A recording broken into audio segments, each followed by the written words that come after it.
more now on the school situation in that town. Joining us now, Ian Salzman, Superintendent of Public Schools in Everett, Washington. Also joining us, Dave Peters, the principal at the Henry Jackson High School there. Mr. Peters, when you got the call on Friday that one of your students had come down with coronavirus, it must have been a shock. I can certainly anticipate that. As the student was feeling better, had returned to school and didn't even know he had been tested for coronavirus, how did all that unfold?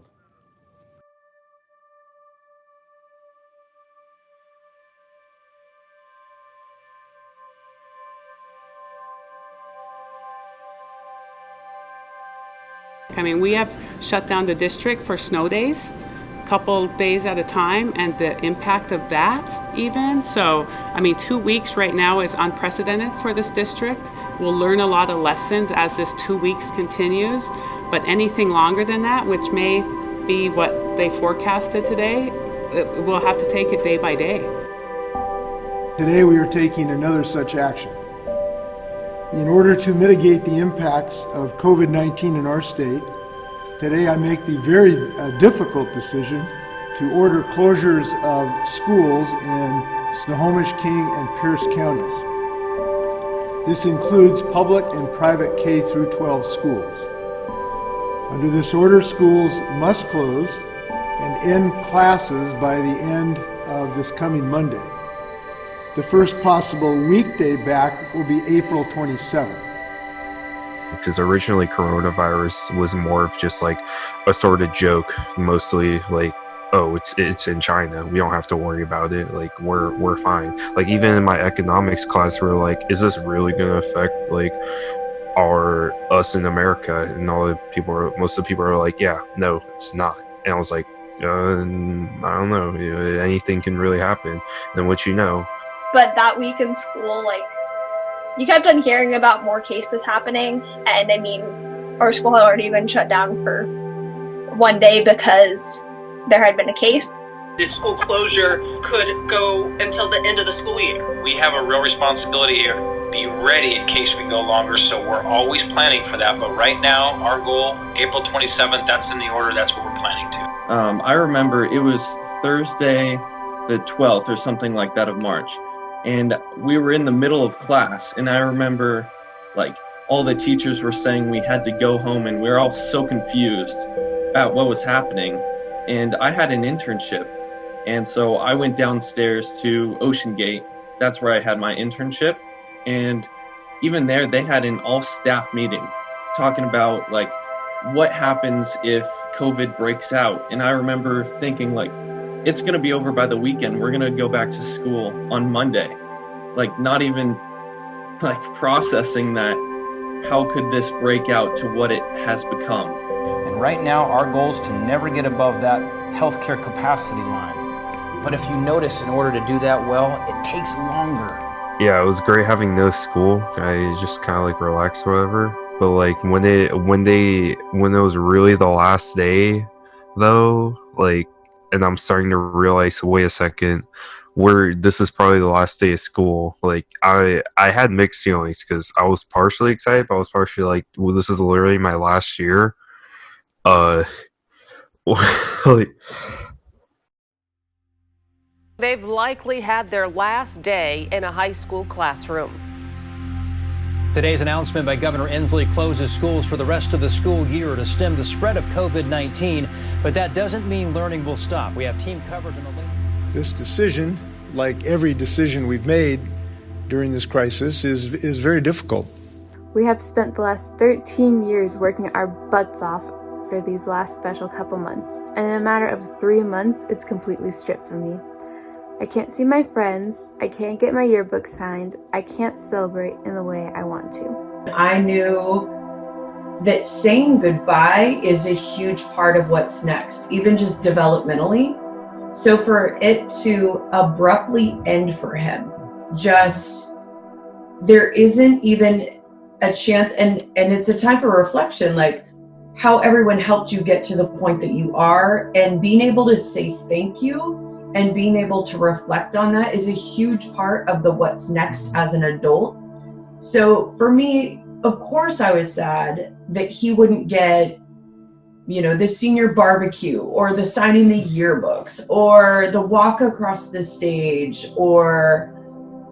but more for me was realizing he wouldn't get to reflect on how far he's come and all the people that were involved in that, and be able to thank them and be able to reflect on that as a part of what's next.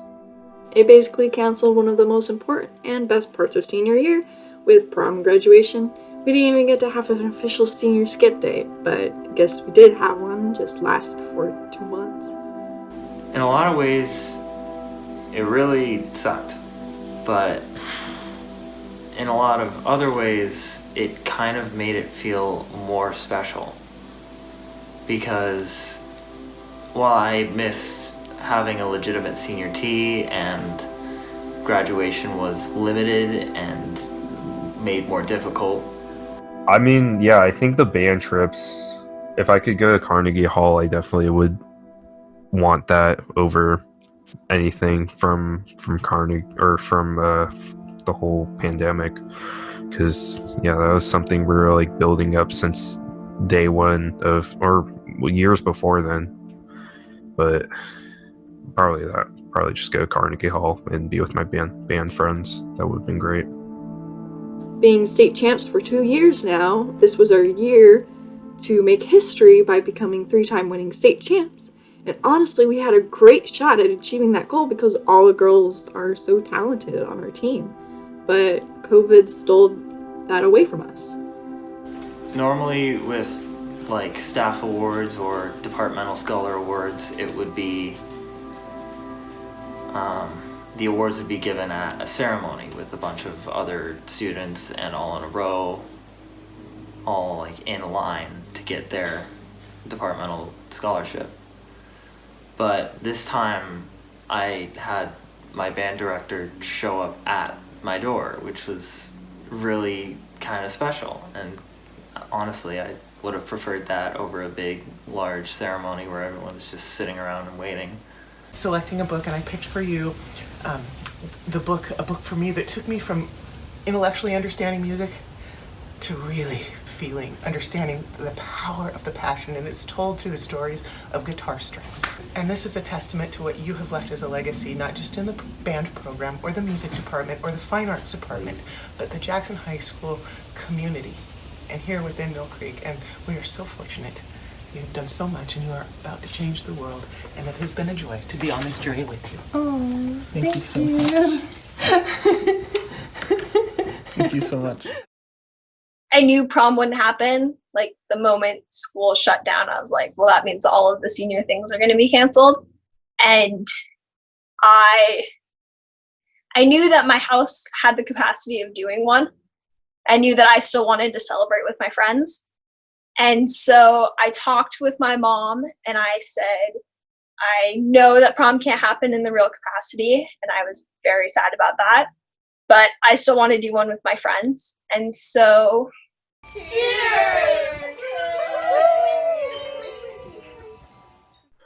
I could have probably utilized it better, but yeah, I think having that time to like try to like learn stuff and try different things and not be like, oh, I just wasted so much time trying to do this, but like you have like an almost endless amount of time, seemingly endless amount of time. I think that was really the bright side, was just time. The time, because we're a very busy family on the go, everybody's always going different directions, and so we had 3-4, we're on like month 5 now, where we've had more time together and at home than we had for years. So, but it's because we were able to still have work and things, our basic needs were all met, that we were able to enjoy the time together, spend extra time talking and hanging out. Yeah. And I think that's something that we'll never forget, is kind of the extra time we got to be just a night, kind of a tight-knit family and rely on each other. Has definitely brought a lot of us more to like being aware of like world issues. But I mean, I did get to spend a decent amount of time with friends, even if we weren't allowed to be close to each other. But as a realist, I know despite how much all this sucks, these sacrifices are necessary to stop the spread of COVID. A pandemic like this hasn't happened in almost a century. So, of course, things have to change. It was interesting to see how people came together to acknowledge that we graduated, even though normally it wouldn't really make that much of a difference for a lot of people in, like, around town. With regards to the parade, that was phenomenal, how everyone kind of banded together to come see us on our way out. When I counted up my demons, saw there was one for every day,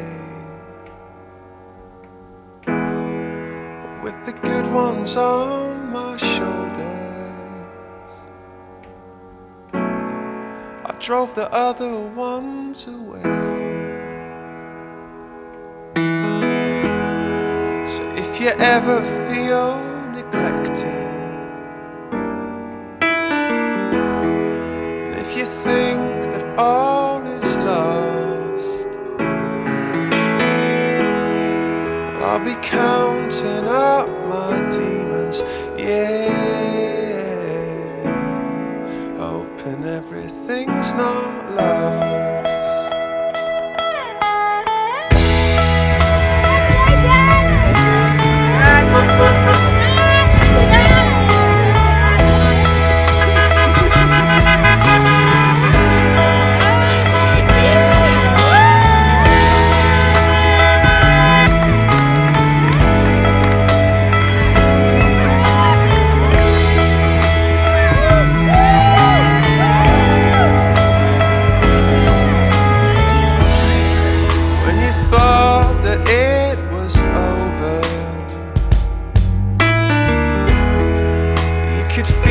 All around, when everybody's out to get you, don't you let it drag you down, singing out, oh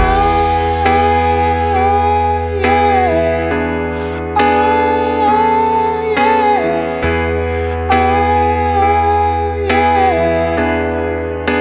Everything's not lost, so come on, yeah, oh yeah, oh, come on, yeah, and everything's not lost, oh yeah, oh yeah, oh yeah, and everything's not lost. Come on, yeah. Oh, yeah. Oh, come on, yeah.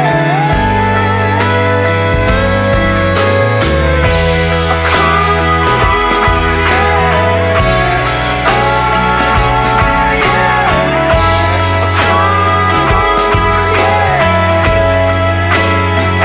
Everything's not lost. So sing out, yeah. Oh, yeah. Oh, come on, yeah. Everything's not lost. Come on, yeah. Oh, yeah. Sing out, yeah. And everything's not lost.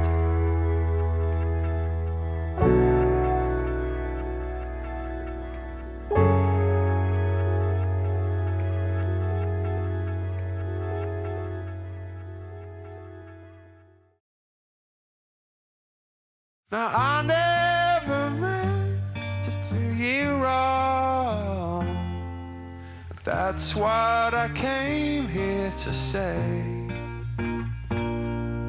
But if I was wrong, then I'm sorry.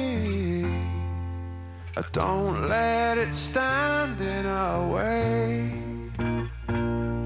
'Cause my head just aches when I think of things that I shouldn't have done. But life is for living, we all know, and I don't wanna live it alone. Sing